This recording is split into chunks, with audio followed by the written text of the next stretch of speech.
അധ്യായത്തിന്റെ 26 താഴെപ്പുറം 3:26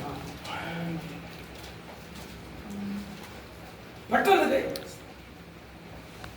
ടീച്ചറുടെ വാദത്തിൽ അടുത്ത് ചെന്ന് അത്യുന്നത ദൈവത്തിന്റെ ദാസന്മാരായ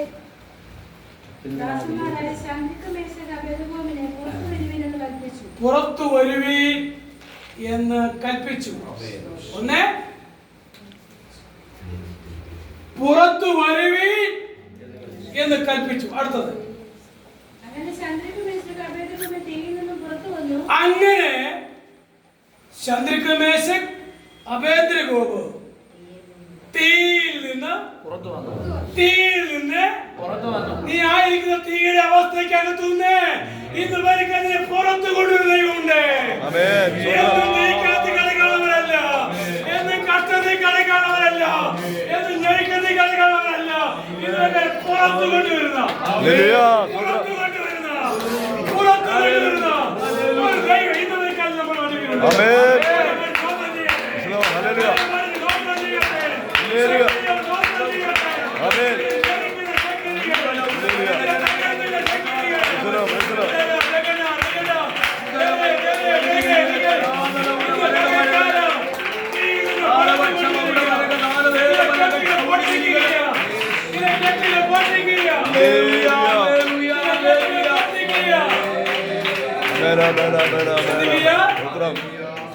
ഇവിടെ ഒരു കൽപ്പന വന്നിരിക്കുക.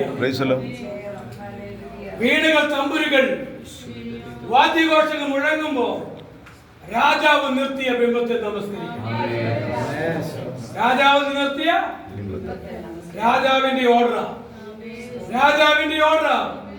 പക്ഷേ ഏത് രാജാവിന്റെ ഓർഡർ ആണെങ്കിലും സ്വർഗീയ രാജാവിന്റെ ഓർഡർ ലംഘിക്കത്തില്ല. സ്വർഗീയ രാജാവിന്റെ ഓർഡർ ലംഘിക്കത്തില്ല. അവർ പറയുകയാണ്, തീയിൽ വീണാലും തീന്ന് വിടുവിച്ചാലും വിടുവിച്ചില്ലെങ്കിലും വിവരം പറയാം.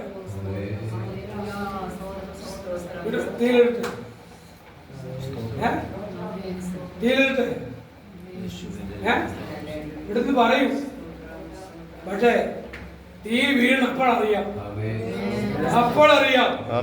പക്ഷേ ഇന്ന് പകൽക്കാലം ഞാൻ പറയട്ടെ, തീയുടെ നടുവിൽ വിടുവിക്കാൻ കഴിയുന്ന ഒരു ദൈവമുണ്ട്.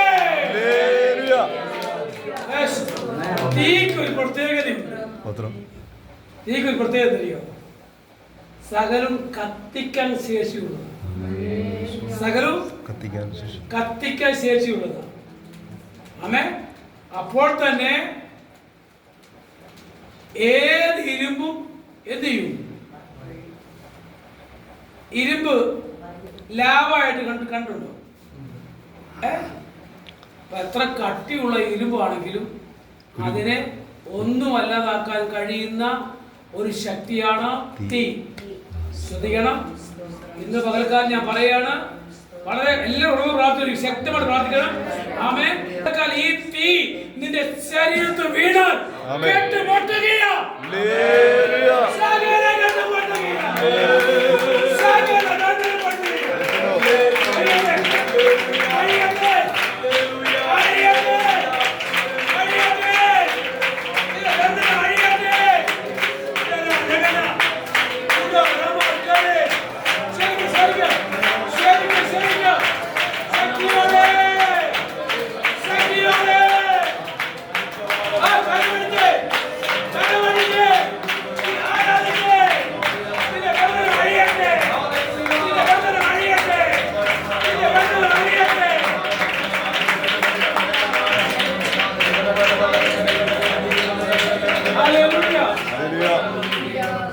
കുടുംബത്തിന്റെ പശ്ചാത്തലം നിന്നെ നശിപ്പിക്കുന്ന, നിന്നെ കത്തിക്കുന്ന, നിന്നെ തകർക്കുന്ന തീയുടെ കെട്ട്, തീയുടെ ശക്തി നിന്റെ കുടുംബത്തെ വ്യാപരിക്കുന്നുവെങ്കിൽ പരിശുദ്ധൻ പറയുകയാണ്, ആ തീക്കകത്തുനിന്ന് നിന്നെ പുറത്തുകൊണ്ടുവരാൻ പോവുകയാണ്.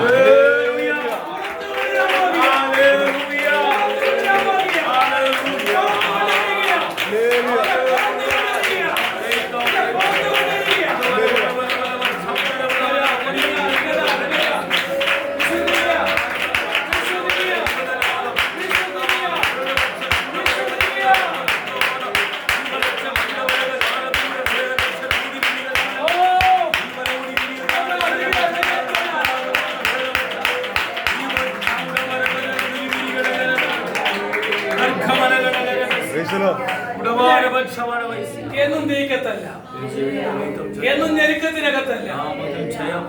സ്തോത്രം, സ്തോത്രം.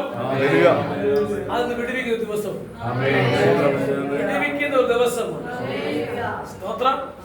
അല്ല, ചിലതൊക്കെ വിടുന്നത് അനുഭവിക്കണമെങ്കിൽ പിതാക്കന്മാരുടെ മേലുള്ള ശാപത്തിന്റെ കണക്കുമാണ്.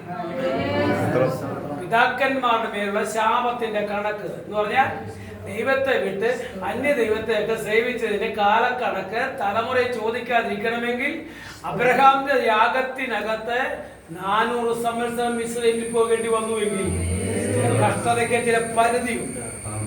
എന്നാൽ എന്ന് പറയട്ടെ, ഒരു പാരമ്പര്യം, ഒരു അന്ധകാര ശക്തി ഇറങ്ങി പറയട്ടെ, നിന്റെ കുടുംബത്തിന്റെ ഏത് വെച്ചാരാധനയുടെ പാരമ്പര്യമാണെങ്കിലോ, ഏത് അന്ധകാര ശക്തിയാണെങ്കിലും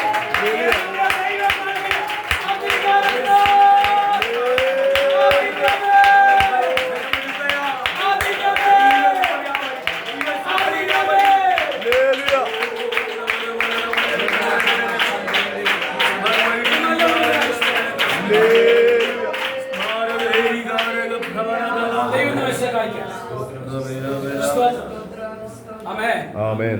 കർത്താവ് നമ്മെ ധാരാളമായി അനുഗ്രഹിക്കട്ടെ.